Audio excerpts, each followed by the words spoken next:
Hello, good evening, and welcome to RTV News on this 24th day of April. My name is Gloria Mutesi. Now, a delegation of Rwandan investors, led by Robert Bafakurera, the chairperson of the Private Sector Federation, was today received by the Central African Republic President, Faustin Archange Touadera, at the State House in Bangui. The visiting delegation of 56 business leaders, which arrived in the Central African Republic on Wednesday, March 21st, 2021, is exploring investment opportunities in the country. Now, joining us on phone is the CEO of PSF, Stephen Ruzibiza, to tell us more about the trip. Good evening. Good evening, Gloria. First of all, how is your trip going? And also, secondly, this is not the first time a group of Rwandan investors are visiting the Central African Republic. What investment opportunities are you looking out for in that country? Thank you so much once again, Gloria. Well, as you rightly said, this is not the first group, and I don't think it's going to be the last group. We have had individuals coming here on their individual basis and exploring the business opportunities already in this place. Some of them have already started the business in agricultural sector and others in real estate. So those that came ahead of us have already started doing business. For the available opportunities, the opportunities are enormous in all sectors. Every sector here is still fresh and untapped. So they range from SMEs to bigger corporates, depending on anyone's capacity. If he or she comes here to set up business, they will find themselves fitting properly. SMEs from Rwanda can come and they will be able to start up business here. The conditions are much easier. So basically, all sectors untapped, from infrastructure, agro-processing, real estate, all sectors, finance, they are all still available here for exploring. I understand President Touadera pledged investment incentives to Rwandan investors. What kind of incentives are these, and what are some of the investment sectors, apart from the ones that you've mentioned, that the Central African Republic government is prioritizing for you to explore? Well, prior to meeting His Excellency today, we had a prior meeting with his government officials, especially the Minister of Finance, and the leaders of the institutions under his portfolio, like the Revenue Authority, the Director in charge of Investment, and Director in charge of One-Stop Center. All that we are looking for is their commitment towards providing the necessary incentives that are needed for the investment, especially from Rwandans. So today, the meeting with His Excellency was just a follow-up of what we had and to cement and get his political support. So he pledged that we will continue to support the Rwandan investments coming in his country, and that he had requested His Excellency President of the Republic of Rwanda, Paul Kagame, to interest the Rwandan business operators to come and invest here, and where possible transfer knowledge to the Central African Republic citizens in the sectors of business. So he pledged that him and his government will work too much towards giving out what he has promised his counterparts, the President of the Republic of Rwanda, and the signed protocols and agreements with the two countries. He has attached his team to ensure that it is now implemented and everything is ratified, so that the Rwandan business investors can start benefiting the incentives pledged, like the taxation, free establishment, the right to bring workforce and labor force here with less charges, working permit conditions, and residence permit conditions that are going to be eased for the purposes of Rwandan investors.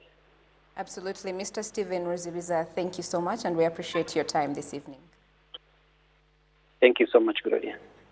Enjoy your stay. Now, moving on, experts in international politics believe that building a relationship between Rwanda and France based on acknowledgement of historical facts is mutually beneficial to the development of both countries. We'll get back to that story a little later. In other news, Rwandan lawmakers say that while Rwanda ranks first in the East African region in enforcing the law, there is still much to be done. The World Justice Project Rule of Law Index 2020 puts Rwanda at the forefront of the region. The World Justice Project Rule of Law Index report was released this Wednesday and is based on the indicators which are constraints on government powers, absence of corruption, open government, fundamental rights, order and security, regulatory enforcement, civil justice, and criminal justice. Rwandans are listened to and not neglected as I've heard other countries do. Corrupt people are held accountable. I'm able to sleep safely. I have freedom to go anywhere, and we would move at any time before curfew without any restrictions. We have peace in Rwanda. In 2020, Rwanda moved up 3 places, as in 2019 rankings, the country was ranked 40th out of 126 countries. This year's report is based on a study of 130,000 families and 4,000 lawyers from across the world. The secretary of the Rwanda Bar Association, Moise Nkundabarashi, says the establishment of the Bar Association in Rwanda is one of the key pillars in strengthening human rights. The Bar Association was established in 1997. We did not have the association before the genocide against the Tutsi. There were some people who used to do the advocate work and were given permission by the Ministry of Justice. They would give this permission to who they wanted and deny those they didn't feel giving the permission. These people never studied the law.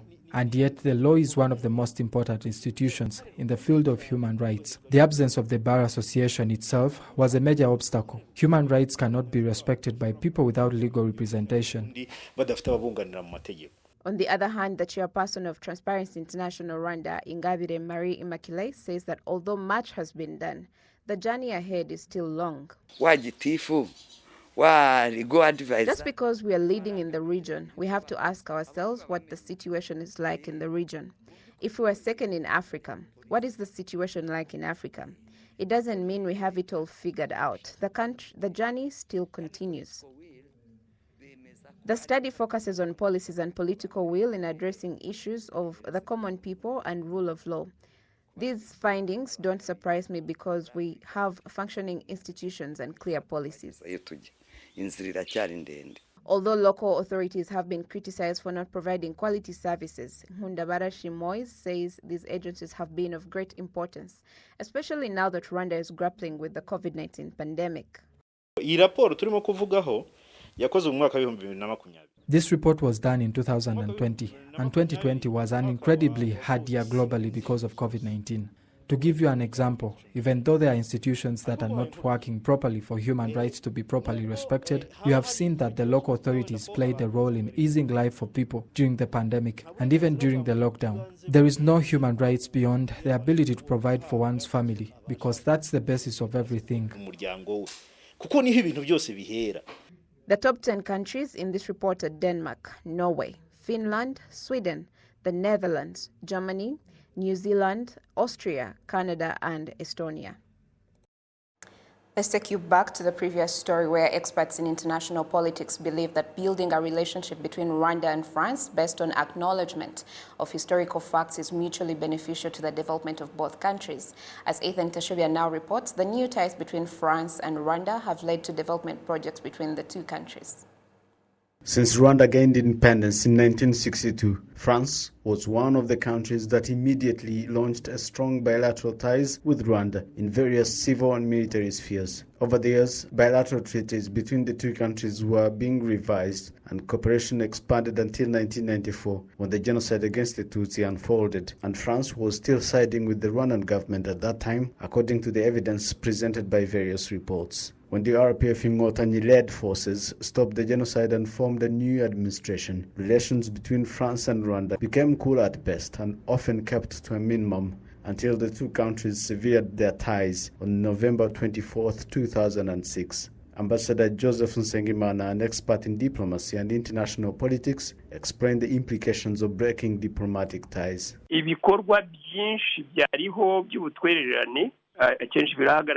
Many existing cooperation projects are often interrupted, and on matters of international interest, these countries are no longer in a normal relationship due to the cold in their relations, so that can also have an impact on the international community. mpuzamahanga. Since 2009, however, Rwanda and France have decided to resume relations with former French President Nicolas Sarkozy during a visit to Rwanda in February 2010. The following year, in 2011, Rwandan President Paul Kagame also paid a visit to France. On May 23, 2018, President Paul Kagame paid another visit to France under the leadership of President Emmanuel Macron. During this visit, President Macron indicated that the time has come for both countries to take a new direction. Nous avons décidé avec le président Kagame de travailler ensemble de manière pragmatique. I agree with President Kagame that we can work together on issues that are in the interests of both countries, and that are many. That does not mean that we ignore the problems of the past and the challenges that have arisen in our cooperation. L'avenir de nos jeunes générations qui est à construire ensemble. Later in 2019, French President Emmanuel Macron set up a commission to investigate France's role in the genocide against the Tutsi in Rwanda. The commission released its report on March 26, 2021. At the launch of the commemoration of the 25th anniversary of the genocide against the Tutsi, President Paul Kagame described the report as an important step in the bilateral relations between France and Rwanda. We welcome this report because it marks an important step toward a common understanding of what took place. It also marks the change. It shows the desire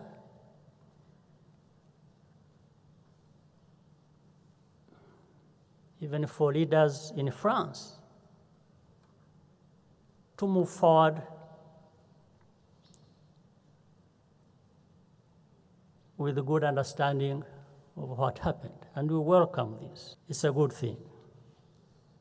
Ambassador Joseph Nsengimana says that good relations between Rwanda and France are in the interest of both countries because no country is perfect in everything.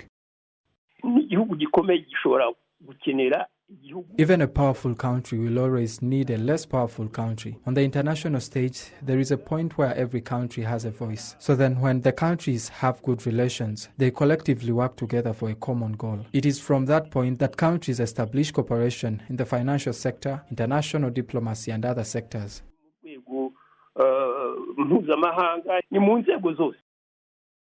The new ties between France and Rwanda have led to development projects between the two countries, including a financing agreement worth 46 billion Rwandan francs signed on June 30th, 2020 to help Rwanda cope with the effects of COVID-19 pandemic, as explained by the Minister of Finance and Economic Planning, Uzziel Ndagijimana. This loan of 40 million euros will be through the state budget and will be used to handle the impact of COVID-19. It's a big project that will help vulnerable people that have been affected by the pandemic, and it will increase agricultural productivity. It will also support education projects and supporting people in the private sector that were affected.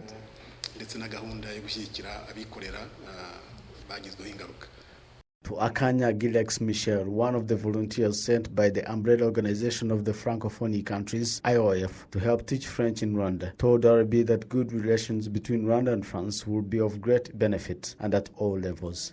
La France, par exemple, regorge d'assez grandes sociétés qui sont prêtes à investir un peu partout dans le monde. France has big companies that are always ready to invest all over the world. So it is understandable that good relations can attract European French companies to invest in Rwanda and accelerate development in many fields. For example, there are large hotel companies like Novotel, Ibis, and other investors who may come to work here, especially that Rwanda is a very tourist-friendly country. Surtout que le Rwanda est un grand pays touristique. The relations between Rwanda and France were given a new direction based on the common understanding of the historic facts of the two countries. France also became one of the Francophonie countries that supported the candidacy of the Rwandan national Louise Mushikiwabo for the post of the Secretary General of the French-speaking community, IOF, and this has been yet another opportunity for Rwanda to continue establishing itself in the international arena. Reporting for RTV News, Ethan Tashobia. Many thanks, Ethan Tashiria, for that report. Now, the Ministry of Infrastructure is pleased with the progress of the Gichiye, Rubagabaga and Satinti Bridge in Nyabihu and Ngororero districts. He, however, says that these bridges require frequent maintenance because this facilitates trade between the districts. Gabi Muvunyi has more. The heavy rains in 2020 severely damaged infrastructure, including the Gichiye-Rubangabanga-Satinsi Bridge. The Minister of Infrastructure visited the bridges and commended the progress of the construction on site, especially since this was a promise made to the people by the head of state. The rain really damaged a lot of infrastructure, especially in Gichiye. The head of state came and visited to see the extent of the damage. A suspension bridge was installed, which can be used by both the residents and motorcycles. The progress of the construction is pleasing to see. What is left is just a few adjustments, and cars will be able to pass through. Known as the Vunga Corridor, it facilitates trade relations between Gakenye and Musanze district in the northern province, while in Nyabihu and Ngororero in the west and Muhanga in the south. The residents of the district say they are happy with the repairs. They say that this revives business trade and that they're ready to get back to work. In order to cross the road back then, someone would have to carry you on their back. Motorcycles and cars couldn't even cross, and sometimes they would even drop you. But all is well now. With this bridge, we can pass freely and comfortably. Road infrastructure requires a lump sum budget, but also accelerates the growth of the economy. The Minister of Infrastructure says that effort was put out to construct the road because of the value it holds. He urges the residents of the district to maintain it so it could be a catalyst for the future development. These roads and bridges were given to us by the head of state so that the residents may use them in trade and business and help build the economy. Given that the residents are urged to take care of these bridges because they do take a lot of money to build and repair, the head of state saw how much value this road and bridge will bring to the people. Construction of these bridges, which connect Nyabihu, Ngororero and Muhanga district, will cost an estimated 14 billion Rwandan francs, while Gichiye Bridge will be completed in May at the cost of 247 million francs. The Minister of Infrastructure also visited other construction sites like the Mukamira Ngororero Road that was recently affected by natural disasters. He also visited the Tinigi Model Village in Musanze, which accommodates up to 144 households. Gabi Muvunyi for RTV. To health matters now, with Rwanda continuing with her fight against COVID-19. People working in Kigali say they've continued to respect all preventive measures in place, even though the country is now vaccinating her people. Pandemic experts from around the world, meanwhile, have maintained that COVID-19 global vaccination program can only be successful if other conventional preventive measures are also respected, as proven in research findings in the US towards the end of last year and revised in January this year. Our very own Sarah Shinori explored this. At the Kigali city market vendors and others go about their usual business while youth volunteers urge them to respect the COVID-19 preventive measures in place. When you look at the way things are now after the vaccinations began, people realize the seriousness of the pandemic and respect the preventive measures in place. They wash their hands with clean water and soap before entering the market, and the vendors work in shifts. They understand why the measures are there. They still, however, face challenges when carrying out their duties. There are still some challenges, though not serious, because some people only do what is right when they are being watched. Certainly 95% of people respect the measures, but you will always find those who remember to raise up their masks only when you appear. Others might try to wash their hands without soap, and then we insist that they do it properly with soap. We also spoke to the market's manager and asked him about the effectiveness of the measures in place, even though people are being vaccinated. What is clear is that even though people understand the effectiveness of using a vaccine to protect the general population from the pandemic, they also see the need to practice other preventive measures as well.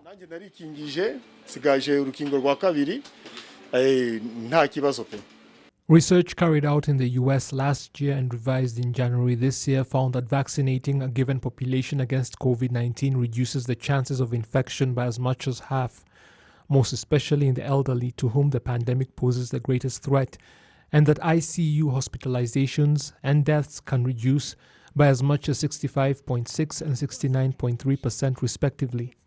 carried out over a period of 300 days. The research also concluded by stressing that such impressive figures are only possible if other preventive measures are practiced as well, not just vaccination programs. Rwanda is one country that has proved that respecting preventive guidelines does work in reducing infection rates, with fewer people infected daily than in previous months. The impact of the vaccination program in the country, however, will only be able to be assessed after a much larger portion of the population has been vaccinated for a given period of time. With Rwanda's drive to continue vaccinating the population at a high rate continuing, what has become clear is that in addition to the vaccination program, other measures have also been helping to keep the infection rate down in the country. I'm Serge Nhore reporting for Rwanda Television News in Kigali City. Thank you, Serge Nori, for that report. Now, malaria is a life-threatening disease that kills over 400,000 people per year. Children under 5 are the most vulnerable group, accounting for 67% of the worldwide cases in 2019. Ahead of the World Malaria Day, celebrated every 25th of April, my colleague Sam Kalisa spoke to award-winning Rwandan-British choreographer Sherry Silva, taking part in the Draw the Line Against Malaria campaign to inspire young people from across the African continent and the globe to call on their leaders and push for political action to end malaria. Take a look. I acknowledge, of course, the pandemic that we're in, and it's taking so many lives. And, you know, COVID-19 is something that definitely needs attention. I just also want to remind people that malaria is something that we've been fighting for so many years, and we're still fighting, yet it is a disease that, you know, 94% of deaths are in Africa. All right. When it comes to malaria. So even after COVID-19 has passed, we still have to fight this. And it's a disease that can be easily eradicated if we pay attention to it. And I'm tired of young children dying just because of malaria, and I think it's time to draw the line. All right. And everyone could just wonder, how will this Draw the Line Against the Malaria campaign work? How will it be implemented? So we've released a campaign video, which you might have seen. Yes. Actually, I've been playing it on RTV, which basically features these lines being drawn and various African stars, and each of us are fighting against malaria, standing up against malaria in our own way. So now when you watch the campaign, we ask you to join us and draw the line against malaria. And you go on to zeromalaria.org and you basically draw your own line. And what this does is every single person that draws a line, it adds up to a statistic that we're going to present to these different governments and show them, hey, look, people care about this. This is important. Let us do what we need to do to end malaria around the world, and especially Africa. All right. As you just mentioned about Africa, why is it so important for the African youth to be the driving force of this campaign? As of course, all the stars you just mentioned featured in this campaign are all the youth. Why do you think it's so important for the African youth to drive this campaign? I mean, you know, first of all, the majority of Africa right now is actually youths, about 35 and under. So, you know, attracting the youths means attracting the majority. Youths are also powerful. They have a voice. They use social media a lot. So social media is the way to get across to people now. Young people are also the future, and it is our generation that is going to be affected by everything that's happening now. And, you know, even in Rwanda, 59% of young people believe that in their lifetime we can eradicate malaria. It just shows that youths are progressive. They have the beliefs that maybe our parents might have not been able to do this, but we can do this. So yeah, it's a very youth-based campaign, and those are some of the reasons why. Absolutely. And of course, ahead of the World Malaria Day, which is coming up in just a few days, what role do you think the youth can play in, of course, calling on the leaders in different African countries, of course, to fight this epidemic? Yeah, I think, you know, it's apart from going on to zeromalaria.org and drawing their own line and getting everyone to do that, they can raise awareness via social media. Social media right now is the key to just getting attention. You know, it's not just about TV anymore and billboards, but through social media, people can express themselves, share their own personal experiences with malaria. For example, I lost my cousin when I was about 9, within the space of 2 days, to malaria, which could have been easily avoided. So the more people that share their stories and share their feelings about this, then the more attention that we can get, and the more awareness, which means more change. All right. As of course we draw to the end of this interview, what, in your opinion, do you think is needed to be done? What do you think should be done to raise awareness so that the whole world, but particularly the African continent, can achieve a malaria-free world? I mean, first of all, we need leaders, especially in Africa, to stand up against malaria and to really pay attention to malaria. We need to come together and find solutions to end this. And the first step is taking it seriously. We need the hospitals to take it seriously, which is implemented by governments. You know, malaria shouldn't just be looked at as a flu or something that is a casual disease. This is something that is killing children every day. Every 2 minutes, a child in the world passes away from malaria. So we need the seriousness of this put out there, and the best way is through the governments. Then social media, just people to get involved and join this call to action to fight against malaria. And I believe, and I stand with 59% of the Rwandese youths that say that, yes, malaria can be eradicated during our lifetime. Absolutely. And as I conclude on this, Sherry, you were born in Rwanda but grew up in the UK, where we can say that malaria has at least been fought to a higher extent. How does your experience fuel your contribution to this campaign in eradicating malaria, particularly on the African continent? Yeah, I mean, first I want to say that Rwanda is doing very well when it comes to working towards eradicating malaria, and I've seen the statistics change since I lost my cousin to now. However, of course, people are still dying in Africa daily from this disease. For me, my passion is driven from losing my cousin Kayemba when I was about 9. When he passed away, I couldn't believe after 2 days he passed away simply because he couldn't get the right treatment. I knew that at age 9, I wanted to end world malaria. That was my dream. And that's what even made me start charity in the first place. Then I started to give out mosquito nets and do little things. And now I want to do it on a bigger scale and make big change. Thank you very much for your time, Sherry Silva. Thank you. Goodbye. Have a good time. We will leave it at that. Always a pleasure to have your company. Hope you're keeping safe and your loved ones have a blissful and restful weekend. God bless you and keep you. And until next time, I'm Gloria Mutesi. Bye for now.